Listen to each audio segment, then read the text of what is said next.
We have intentionally created life forms, in fact. We've cloned sheep, we have built proto-cells, and those things have purpose in as far as we intended them to exist and existed to fulfill some utility for us. So this atheist tries to debunk God in the Bible, so make sure to watch till the end because I have a Bible verse that will tie all of this together.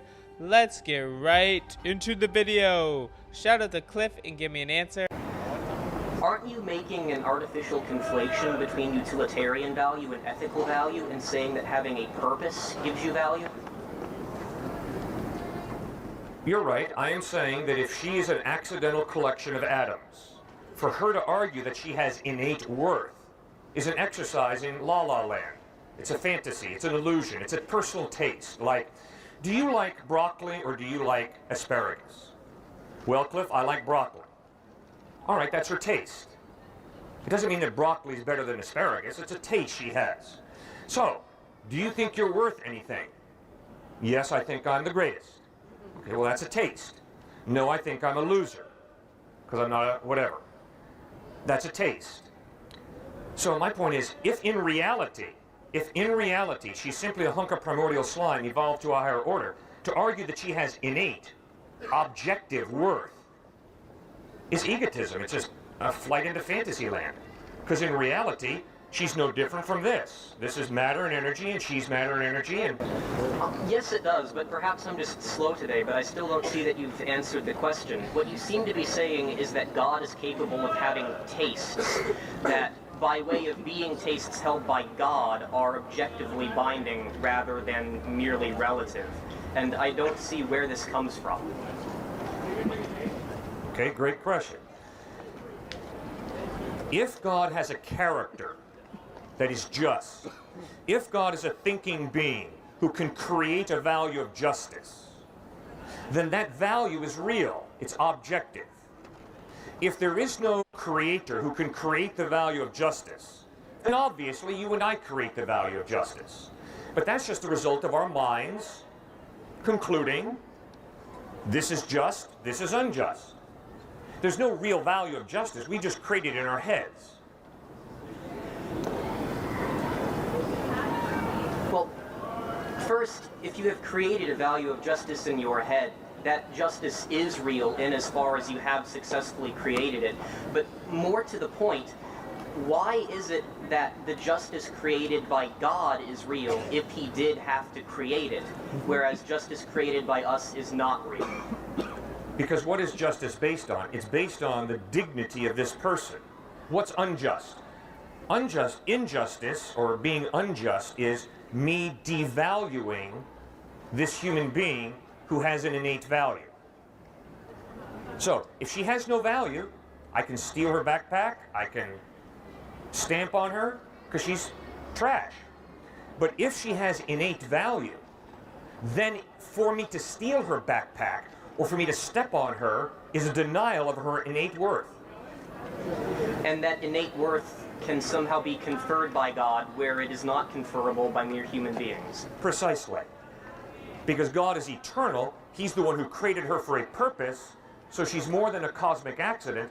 She's a creation of God created for a purpose, and that's why she has value. But why does the act of intentional creation confer purpose? Humans are also capable of acts of intentional creation.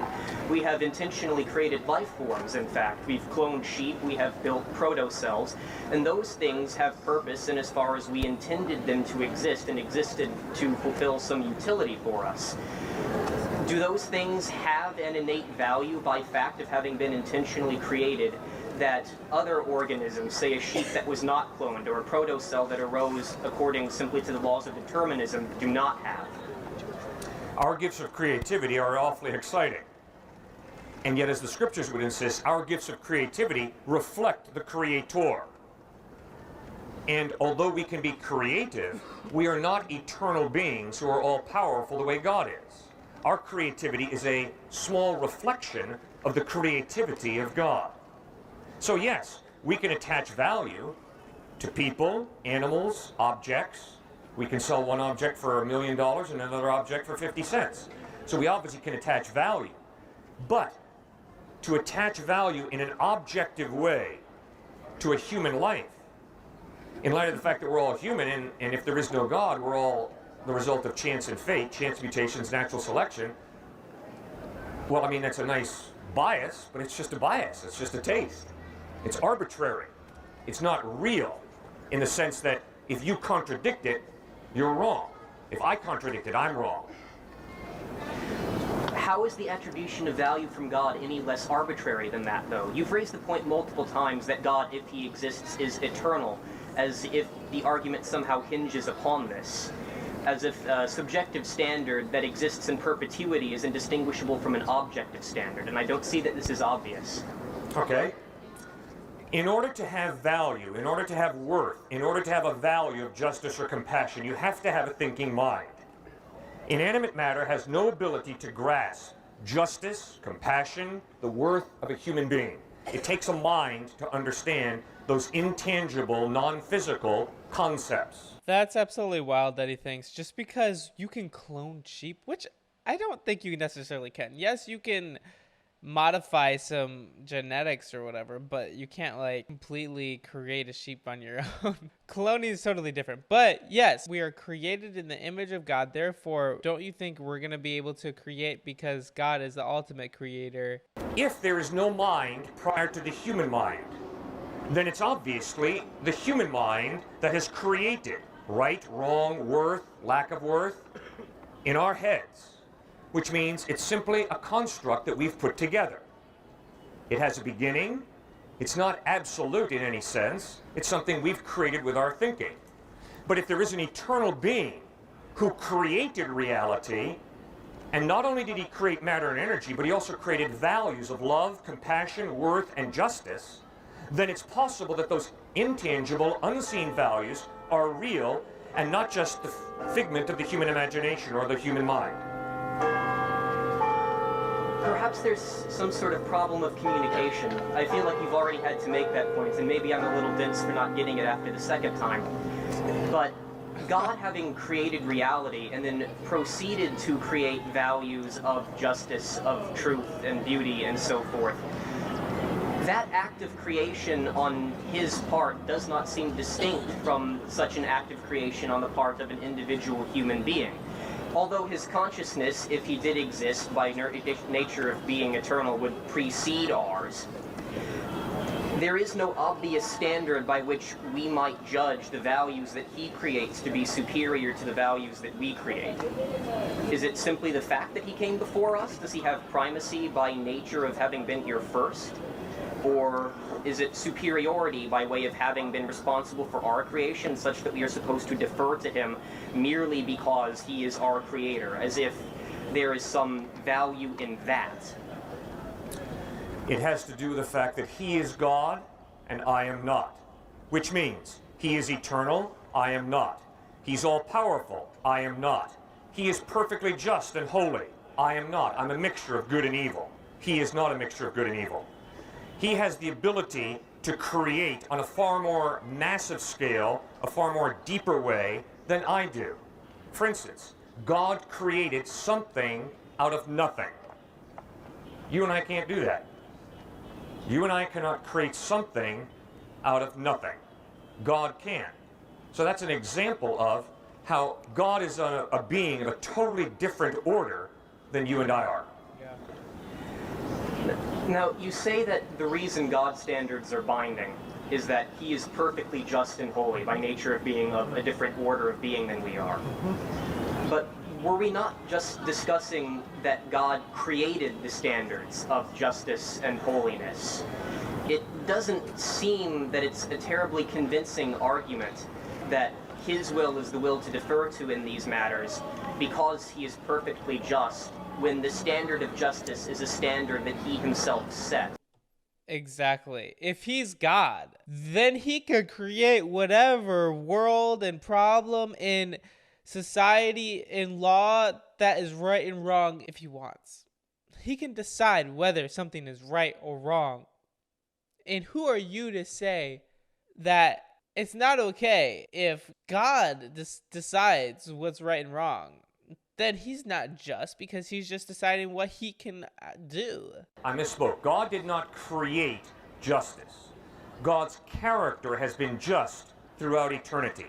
So justice is something that flows from the eternal character of God. So God didn't, in other words, wake up one morning and say, I think I'm going to create a new value called justice. No. God is eternal. He has a character. His character is eternal. And justice is defined and is a value that has existed throughout eternity because it's what God's character is. So thanks for pushing for that clarification. So, are you saying that there is an eternal character of justice to which God's character coincidentally conforms? No. God's character is just, so it is God's character that defines justice. It is not justice that defines God's character. So, God's character, by its nature, is the embodiment of justice. And this is the grounds on which his concept of justice is binding upon all other things. Is that what you're saying? By what criterion have you adjudged God's character to be the perfect embodiment of justice? Obviously, only because God has chosen to reveal that by speaking through the Hebrew prophets. Secondly, by becoming a man in Jesus. He has revealed what is just. Secondly, as I look at the life of Christ that he lived out, in my best moments, I wish I could live that kind of life. I try to live that kind of life. I miserably fail, to be honest with you. I miserably fail in trying to live a life like Christ did. So, when I use my rational mind and my conscience and examine Jesus Christ, the way he lived, and then what he revealed about what is true, like by reading the Sermon on the Mount, my conscience and my rational mind say, wow, although I have not been successful in living up to that high standard, I certainly respect it. For instance, Robert Coles, a psychology professor at Harvard, wrote, all the writings on ethics over the past 2,000 years are simply footnotes to the Sermon on the Mount. The Sermon on the Mount, Matthew 5, 6, and 7, is ethical brilliance. So, God has revealed what justice is. Through our consciences, we can begin to grapple with the value of justice. And then secondly, he's given us a very clear plumb line to measure our consciences against, and that plumb line is the Hebrew prophets and Jesus of Nazareth. Isn't the intuition that we ought to be measuring our consciences against those works of God that you consider to be just indicative of the existence of a standard of justice internal to yourself and separate from that espoused by God?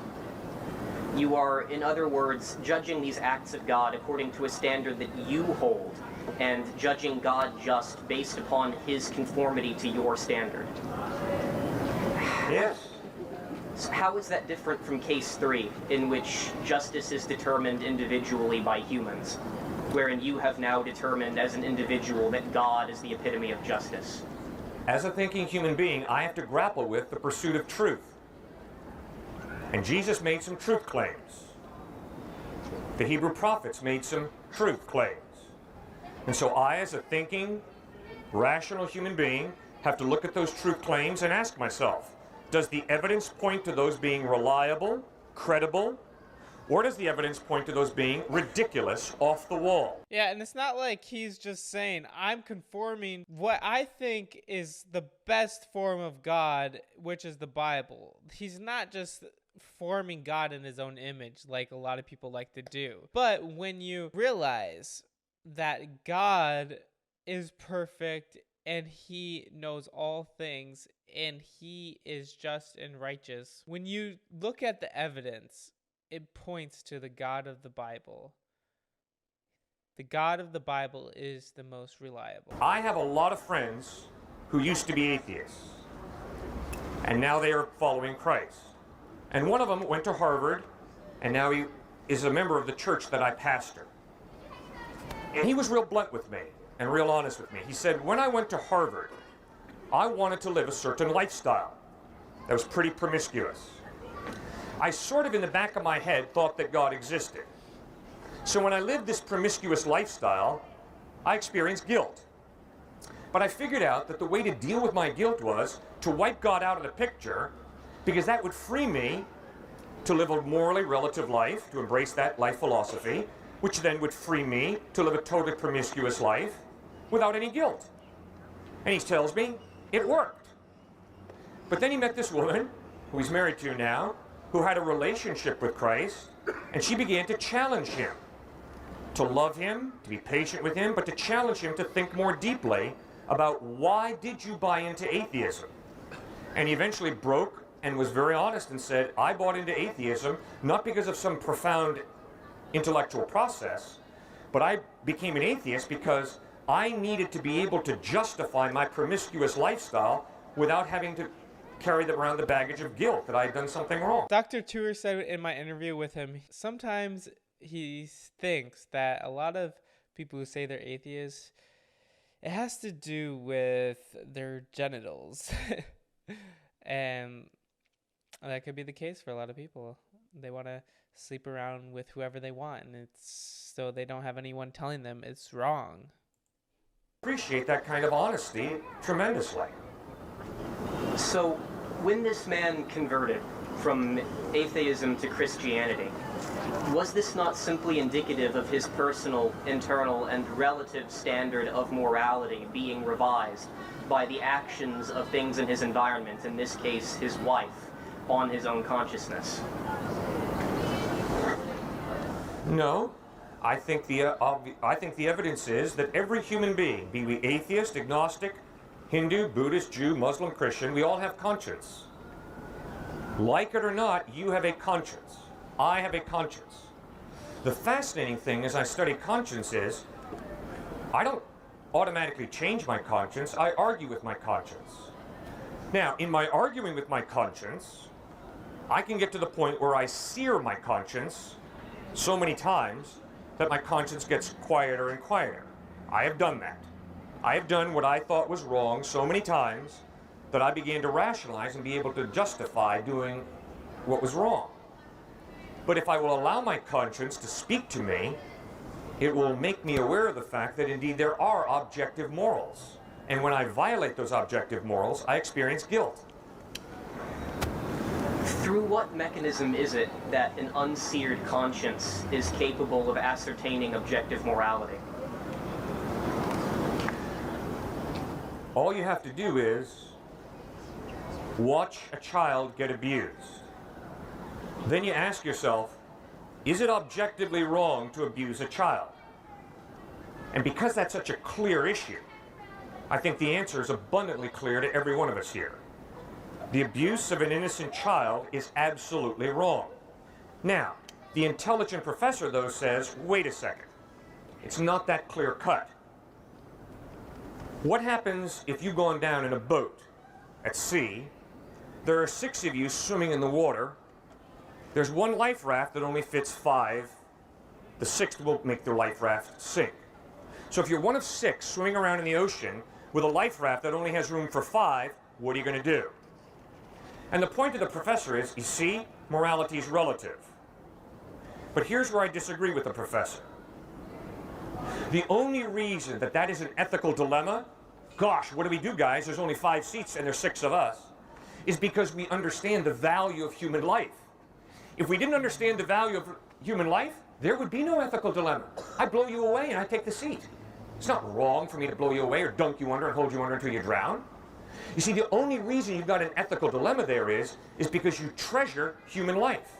Yeah. If you didn't treasure human life, there'd be no ethical dilemma. We don't need to get into strange utilitarian edge cases to see the problem with this, though. We can get back to the original question of abusing an innocent child. It's not obvious that this is objectively incorrect. Before the audience or anyone else feels the need to jump down my throat for saying this, I personally feel that we should not abuse innocent children, but I'm under no illusion that this is anything other than a personal preference or a personally held taste that does not in any way necessarily correspond to an objective morality outside of my personal structure of preferences and tastes.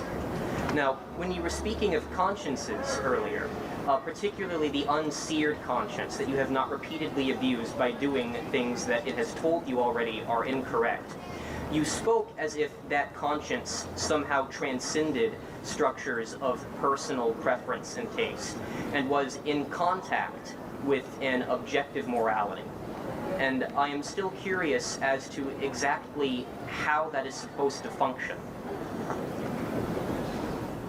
The way your conscience functions, I hope, is that although you can tell me intellectually, And for this guy, I can't believe he said that a child getting abused is objective. That's absolutely mind-blowing. But if you're an atheist, you have to admit it is objective if there is no God. Obviously, there is a God, though. realize that the abuse of an innocent child is not objectively wrong, I don't think you can live that out. I think that 100 times out of 100, 1,000 times out of 1,000, when you are confronted by the abuse of an innocent child, you never say, well, this is possibly okay. I certainly hope that would be the case as well. I like to think of myself as the sort of person who would not stand by and watch an innocent child be abused. But we're failing to distinguish here between the way in which a subjective standard of morality is binding upon the person who holds it subjectively, and the way that an objective standard of morality would be binding upon every person. The fact that my ethical tastes and preferences are particular to me and only me gives them no lesser power of compulsion over me, under the assumption that this is the way that ethical tastes and preferences function, of course, than an objective standard would be binding upon me and you and everyone else here listening to this talk. In what manner, then, are these things to be distinguished from each other? Please stop eating that wrap. Why? Because wraps with lettuce and turkey? It's chicken. Chicken? That's not tasty. What's much more tasty is roast beef in there with tomatoes. Okay, that's taste. And I think I'm an arrogant twit if I try and convince her that eating that wrap is wrong. Because it's a matter of taste. But if she is abusing an innocent child, I'm going to look her in the face and say, when you abuse this innocent child, that is absolutely wrong. And there is a qualitative difference between the two. Is there? Absolutely, yes. There's a qualitative difference between, I don't like the taste of chicken with green wrap. You should have whole wheat bread and roast beef, versus, please do not abuse an innocent child, for that is evil. Qualitative difference between the two. No, I cannot put justice in the bottom of a test tube. But you see, that's why I'm different from my atheist friends. Because my atheist friends have limited reality to matter and energy, which means you better be able to put it in the bottom of a test tube. Otherwise, it's probably not real. And I'm standing here saying, please examine your life and realize that all of reality cannot be put in the bottom of a test tube. There is a value of justice that you cannot scientifically verify, but instead you need to use your conscience and your observation of life to understand that that value of justice is objective. I can't believe he's just said, is there really a difference between saying that there's something absolutely wrong? What's the difference between saying that you should only eat roast beef on your sandwich compared to saying abusing a child is wrong? That's crazy. But that's what atheists have to live by at the end of the day, sadly. Wow, that's crazy. That's why I say that mindset is very dangerous and it's very flawed when it comes to an atheistic mindset. Romans 3:23 says, for everyone has sinned, we've all fall short of God's glorious standards. That's why we need a savior. I encourage you to go to Jesus today. So please click the link in the description.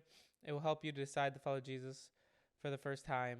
It will be the best decision of your entire life.